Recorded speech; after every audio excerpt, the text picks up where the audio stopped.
Hello, I'm Rihanna and this is A Frugal Life, and we are talking about 8 mistakes that first-time home buyers sometimes make. So I'm not a real estate agent, I'm not a broker, I'm not a real estate professional in any way. I am giving you my perception of mistakes that you may make as a buyer. So I've purchased a house, I've known people that have purchased houses, and these are some mistakes that we or our friends made, and I want to make sure that you go into your experience purchasing a house, especially if you're one of our frugal friends, not losing any money and making sure you get your best deal and making sure that it's the right decision for you. So let's start on those 8 items now. So number 1 is not having the budget that you expect, or not having a budget at all. So for this one, I definitely recommend watching my last video. I will link it up above. That is some things I did not expect financially and otherwise about buying a house. And that will give you some idea of how much you need to budget to purchase your house. So definitely it's going to depend on where you live, how much you make, but there's lots of unexpected things that come up that you don't know about. So make sure after you watch this video that you watch the one up above. Number 2 is not checking your credit report and fixing it way before you start the home buying process. So if you go ahead and check your credit report now, and you're not going to buy a house for a year from now, that's the perfect timing. If you're checking your credit report now and expecting to buy a house next month, that's not good timing.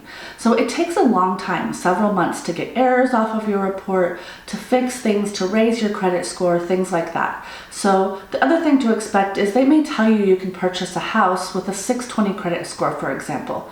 You may be able to, but you're going to have to pay a lot down and a lot more fees and go through a lot more hassle. If you have the few months to raise your credit score, or even a year to raise your credit score and fix absolutely any errors, then you're going to get a lot better deal on a house, you're going to get a lot better deal on financing, you're going to just get a lot better deal all around. So if you want to know how to fix your credit report, I do have a video, it's a little bit old, but of me telling you some ideas of how to fix your credit score and how we fixed ours before we purchased a house. But there's also, of course, credit experts out there all over. I would not recommend paying somebody to fix your credit. Those are 99% of the time scams. I would just recommend watching the video I have above and then doing some research on your own. The biggest thing is to make sure that you are aware of every single line item on your credit report. You take any items off your credit report that are errors, and then you make sure you comment on ones that are. And if there are things on your credit report that are bad, you need to have backup as to why they're there and a plan to fix them before they'll even let you purchase a house or get a loan for a house. Number 3, one of the things we did was not talking to enough lenders, enough mortgage companies, and enough real estate agents. So even if you love your real estate agent, number 1, let me say, I love you real estate agents, but it's your job to make people love you. So most of what your real estate agent says to you may be a little bit iffy and a lot over-exaggerated on the positive side. So you want to make sure that you check into the area yourself, check into neighborhoods yourself that you want to look into. And of course, compare as many different mortgage lenders as you possibly can for things like rates. So I didn't have the greatest track record of doing that myself, and I think I could have got a better rate on my mortgage if I had compared more lenders. But I went with who my real estate agent recommended, thinking that it was probably the best person out there, when really it was probably just the person that she works with, or that she gets the best commission from, or kickback from, or has lunch with.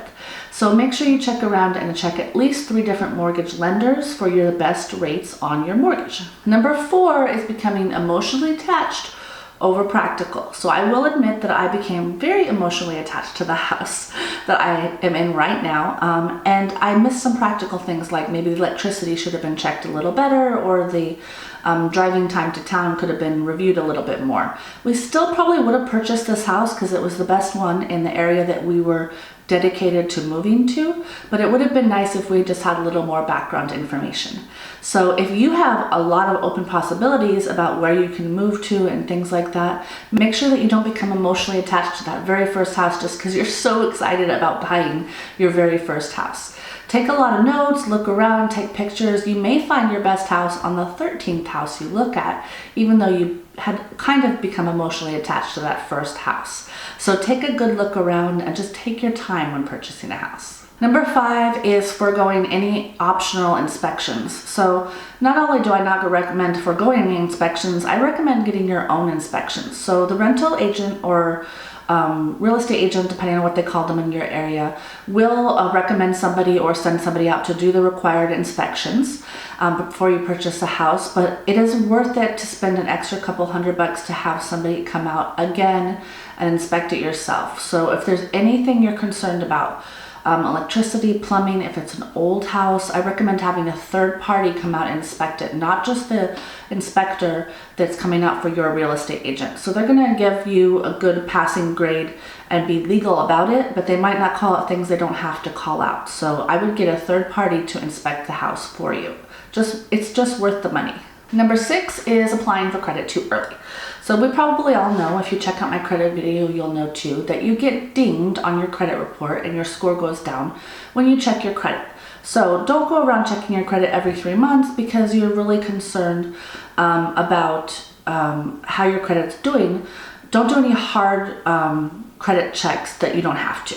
So don't apply for credit cards, don't apply for car loans, don't apply for anything where they're going to do a third-party credit inspection or credit ding to your record if you're looking at purchasing a house, because you want as many points on your credit score as possible. Even 1 or 2 points can really affect your rate, or even if you get the house at all. So that does not mean that you shouldn't check your credit in ways that does not affect your score. So if you go to creditkarma.com or Credit Sesame, they will check your score for free, 100% for free for Credit Karma. It's not always 150% accurate, but it will give you an idea of where you are. They usually exaggerate my credit score a little bit. I find my real credit score is usually a little bit lower than Credit Karma thinks it is. But they will give you every single item on your credit report so you can do your credit checks and fix your errors and things like that without having to pay anybody.